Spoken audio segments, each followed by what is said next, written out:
I can't do that. I'm just not that type of person. I always mess this up. If you've ever found yourself saying things like these, this episode is for you. Because here's the thing, those statements aren't facts. They're red flags. They're the voice of a self-limiting belief whispering in your ear. And if you don't learn to spot those whispers, they'll quietly run your life.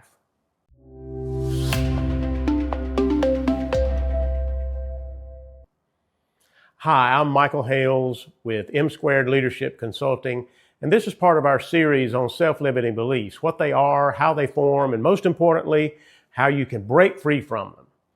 If you've been following along, you know we've talked about how beliefs form, how they affect your decisions, and the cost of holding on to them. Today we're going to get practical. How do you actually recognize when a belief is holding you back? The easiest way to spot a self-limiting belief is to listen to your language. Do you catch yourself saying, I can't, I don't, or I always, or never? Do you label yourself? I'm bad with money. I'm terrible at relationships. I'm not a natural leader. When you hear these phrases, pause, because they're not neutral and they're not harmless. They're signals that a belief has taken root. Another way to recognize a limiting belief is by noticing when strong emotions flare up.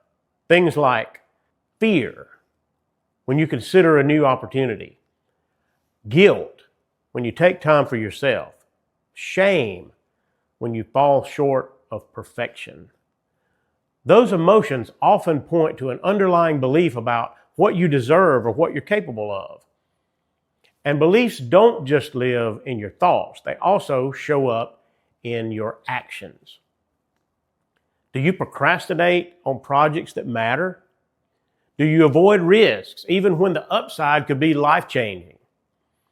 Do you find yourself sabotaging progress just as things start to go well? If you see repeated patterns like these, there's probably a self-limiting belief driving them. Looking back over my life, I noticed one particular pattern I'll share with you. I've never been a high achiever, not really. Now, it wasn't a problem of ability. I always had that, and I tended to excel whenever I really applied myself. I joined the band in 6th grade, I played the trumpet, and I was first chair by the time I graduated. I started my federal career in an entry-level position and advanced to the top of the pay scale by the time I retired. In both cases, that's not too bad, right? But here's the problem. In both cases, there were possibilities beyond where I stopped, and I never pursued them. I was offered a college scholarship to play trumpet in the band, and I turned it down. Why? I was worried it would be too hard to do my coursework and play in the band. And it seems silly now that I say it out loud. Kids juggle those kinds of obligations all the time. And in my career, I never applied for the senior executive service, even though I was a top performing GS-15, probably the ideal candidate pool to be in. Why?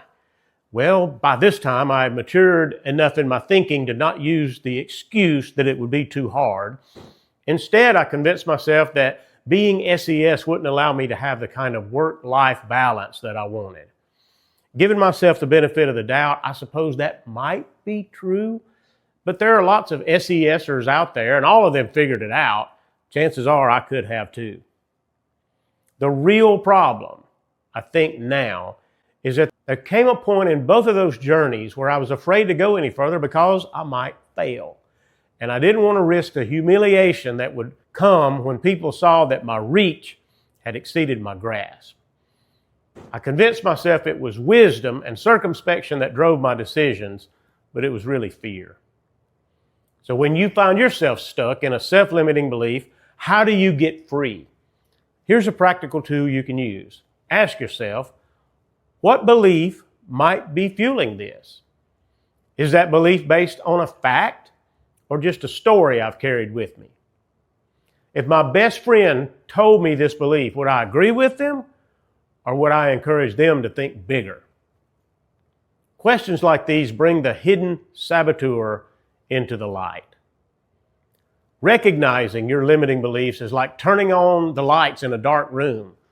You can't change what you don't see, but once the light comes on, once you spot the red flags in your language, your emotions, and your patterns, you can start taking steps toward freedom. Next time, we'll tackle the inner critic, that negative voice in your head that loves to keep you small, and how you can start taming it. And if this video was helpful, please like, subscribe, and share with someone who might need to hear it. Because the sooner we spot these limiting beliefs, the sooner we can grow beyond them.